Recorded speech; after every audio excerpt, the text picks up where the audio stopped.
I fucked that up. Push wrong button.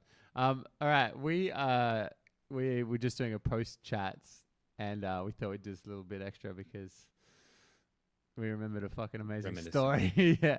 So this is a little snippet. If you missed the section before, we were talking to Andrew Clarke, composer here, longtime friend of mine personally.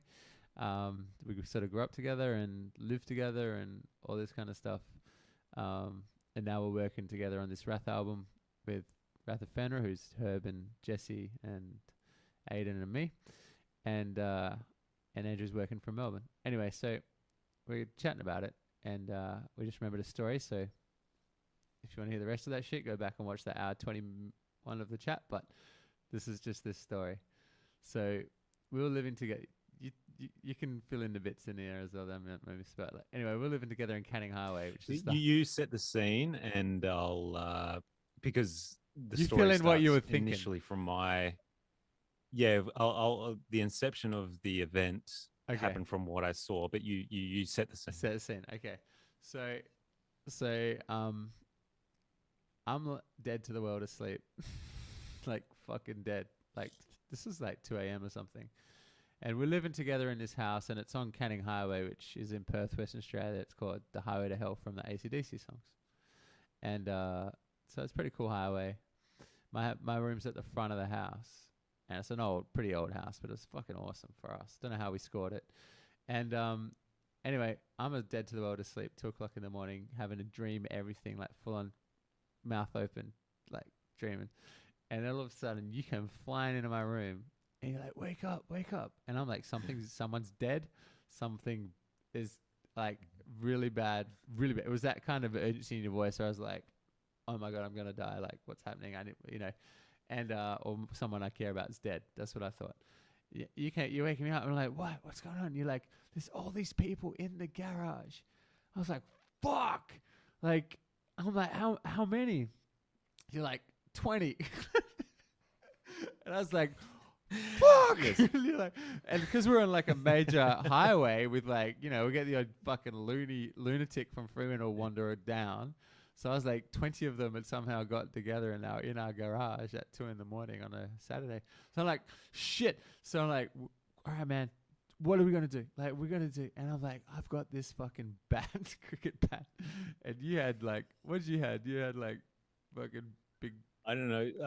We just grabbed whatever was the closest long, like solid beating implement. Because the way it happened, like originally, was the same. I was asleep. We were both asleep, and I woke up, and the bathroom was on the other side of the house, so I walked out of my room, walked past your door, my bedroom was next to yours via a hallway. And I walked through the house, and walking through the house through the main living area, there was a window through to the garage. And as I was walking through, bleary-eyed, half asleep, I just saw these silhouettes and these t-shirts, and I just saw these figures of these people, this congregation of all these people in the bathroom. And I was just like, I really need to piss, but like fight or flight happened, and I am just like, fuck, what shit is going on? So I just ran back and pounded on your door, just like, we're under attack here or something.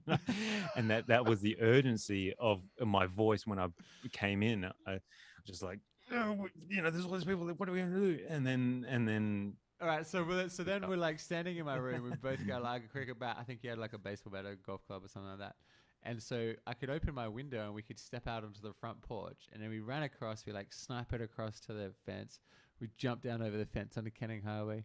We ran right around. And that's right. I grabbed the automatic buzzer opener for the garage. Yeah, and we were sitting at the bottom of the garage of the driveway. We're looking up. Like, there's no way that they can go except down to us. And we're 2 guys. We're facing off against like what we thought 20 people. What the fuck were we gonna do?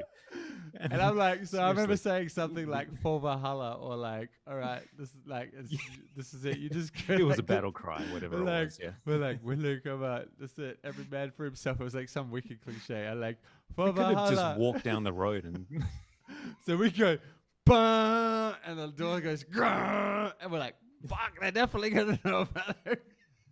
And they're like, "Meh," and the door's like coming out real slowly. We're like underneath, we're about prepared like for 20 dudes to rush out. And so anyway, they don't rush out. We're like, they're hiding. So like, the door goes out to each other, like, no, and like charging. And I'm like, and like what I realized is like, there's no one in there. Walking around. I look up to where there's like a lattice work, and I'd hung out 20 t-shirts on coat hangers to dry in that last bit of the sun. Or my washing, I forgot. So I look like it looked like there was 20 people standing right there. Like my heart, we just fucking stopped when we charged in there. I was like, I'm gonna die, but whatever. And then it was just that mix of like, I am so relieved, but I shouldn't be so relieved because I'm a fucking idiot. You know? Yeah.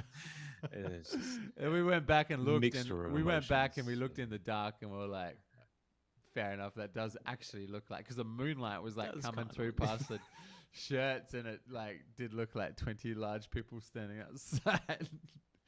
Oh yeah, fair enough. Anyway, so one of a number of stories from that house. Yeah. Yeah. What you'll you have got to tell some other time. Have you got a quick one? Have you got a quick one? Yeah. You remember? Not a quick one. I think there's a few that involve a little bit of a discussion. The underpants on the head. Me thinking there was a random person with a chainsaw. And, you know, yeah.